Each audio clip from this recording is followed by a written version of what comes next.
السلام عليكم ورحمة الله وبركاته. داود وادو جيدان وبحاشا لير هذا لبستيك وبحاشا قبلها فرورها أي مرسلات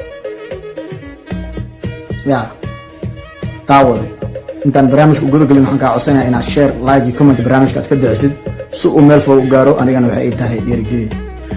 daawade bahashan waxaa la yiraahdaa lipstick ingiriisi ahaan,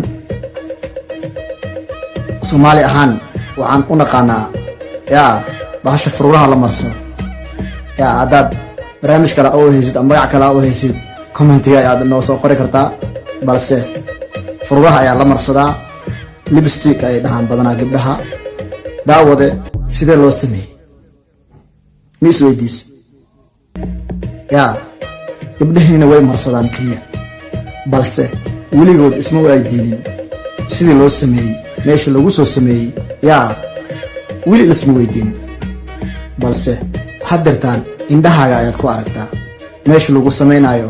nadaafadeeda ma waafaqsanaa habka nadaafadda caalamka, maxaa yeelay dadkan qol ay ku jiraan rinji iyo kiimika iyo waxbay soo gateen.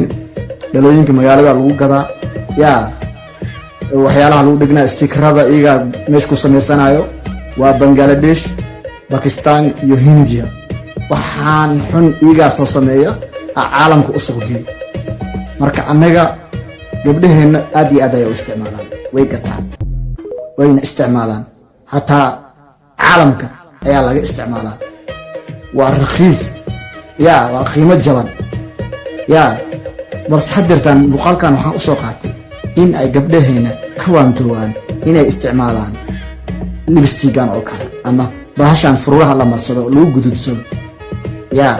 daawada ma waafaqsanaa habka shuruuda caafimaadka adduunka, maxaa yeelay oo ujeedaa rinjiyay soo gateen, waxyar kiimikay soo gateen, way isku walaaqeen, dhalooyinkay ku shubayaan, stikereera lagu dhejinaya magac boxa lagu soo shubaya, waxaa lalahay hala suuq geeyo. wax jeegareey ma laha, hay-ad jeegareysi ma laha, wax gurigooday ku sameeyeen. marka adigana magaalada lagu keenaa waxaa lagu dhahaa $1 ama 5,000 shilin Soomaaliya lagu dhahaa. waa iska gadanaysaa, fururaha marsanaysaa, maxaa kugu dhacaya kadib?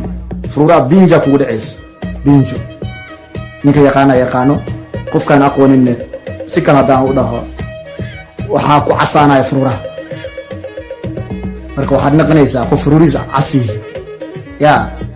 marka haddaan Soomaali nahay gabdhaheena ha ka fogaadaan, yaysan gadan waxaan oo kale. wax jira ma aha, waa rinji, waa kiimiko. way ku damage gareynayaan, dhib ayay ku keenayaan. iska fiiriya, aysan idin qotalin. ha isdhihin waa qiimo jaban. qiimo jaban waa intaad isdhihisid ayaa waxaa la kulmi doontaa in aad binjo kugu dhacdo ama fururaha ka casaatid sida qof sigaar mar walba caba oo kale. maxaa yeelay waxaa kuu keenaya kiimikadan afkaaga amarsanaysid. daawade barnaamijka inaan idinku badiyo halkaan uma soo fadhiisan. haddaad halkaan nala soo gaartay waxaan kaa codsanayaa inaad share, like iyo comment barnaamijka aad ka bixisid si uu meel fog u gaaro. anigana waxay ii tahay dhiirigelin. assalaamu calaykum waraxmatullaahi wabarakaatu.